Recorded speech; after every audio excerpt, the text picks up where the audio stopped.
lot have probably seen these headlines doing the rounds that ChatGPT makes you stupid or ChatGPT diminishes your critical thinking skills. But they don't know what the they're doing. this is one of those little things where people are not interpreting science correctly. And strangely enough, we can learn a lot about how sports science is misinterpreted from talking about this. So let's jump into it. The problem with these headlines is they're making blanket statements from something that just cannot be blanketed.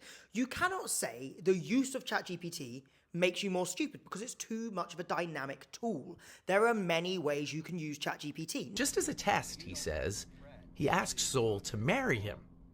She said yes. Now, if you were to use ChatGPT like some people do, where they just type in, I need an essay on this, please write it for me, make it sound like a human. Of course, you're not using any critical thinking skills, you're not going to learn anything. I imagine if you do that, for every time you need to think in life, you are going to pretty rapidly get stupider. However, there's other ways you can use ChatGPT. You can use ChatGPT to aid you in research, and then you use your critical thinking skills with the research it's given you to expand on what you're doing and actually write it yourself. Or something I do is I actually use ChatGPT to play games. So I'm learning to speak Portuguese right now. Conjugation is one of the hardest things to do, at least as an English speaker. So I get ChatGPT to ask me different sentences, different things, and I have to conjugate it correctly or spot the error. And that is going to train my brain. It's training my critical thinking skills. It's objectively going to help me improve my intelligence and my function as a human. So basically, it's kind of dumb to just flat out say ChatGPT makes you stupid, because it's not ChatGPT that makes you stupid. It's the specific use of the tool that can make you stupid. Now, how does this compare to fitness? Well, we've all heard that bending your back causes damage to your discs. And this came from a study where they took a dead pig spine and they bent it until the discs degenerated. And people took that and said, oh, well, if you bend your back, then your discs degenerate. But this is a misinterpretation of science, much like this misinterpretation of this study, right? You cannot blanket say bending your back causes disc degeneration. You could say bending a dead pig spine causes disc degeneration. But what we need to consider is the variables around bending, because it's a very complicated thing that can happen in lots of different ways. Number one, this is just a really obvious problem with the pig study.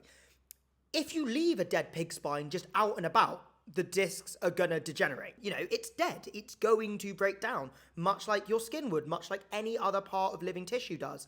When you die, it breaks down. But number two, we're talking about bending a dead pig spine repeatedly, using a machine over and over again, with no period of time for adaptation or recovery. Again, it's a dead pig, right? So it can't adapt or recover.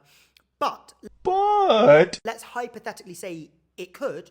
Well, we aren't giving it a chance to adapt and recover. We're just bending the spine until it's gone past its load tolerance. And we know that in fitness, in training, you become injured when you go past your load tolerance. But we also know if you take yourself close to failure and then give yourself the chance to recover, that your body adapts and it gets stronger, and it can even be used as a form of recovery. For example, if you tear a bicep, the way to build back up is to load it at an appropriate amount. If you were to overload it, then the tear would get worse. So what I want to kind of bring your attention to, because you see this across the board, you see it with this ChatGPT thing, and you see it in fitness, is people will take scientific studies that are talking about a specific circumstance and actually have very specific parameters, which mean they can only really be applied in a really specific circumstance.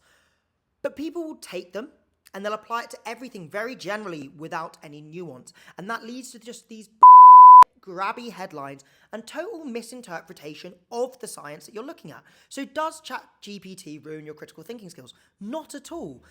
It will only do that if you use it in such a way that it demolishes your critical thinking skills and you don't critically think. However, if you use it in a way that challenges your critical thinking skills and gives you a better opportunity to use them, then it's going to improve your critical thinking skills. Much like if you were to just overload your back until it broke down, you would hurt your back. But if you take in the context of, well, the body adapts given recovery, well then, is bending your back bad? No, not at all. It's used as a way to cause your body to adapt and get stronger. And it is all about nuance. So whenever you see these headlines that just, study finds this, if it's a remotely complicated thing, then it's just gonna be an untrue headline. It's not considering the nuance of the situation.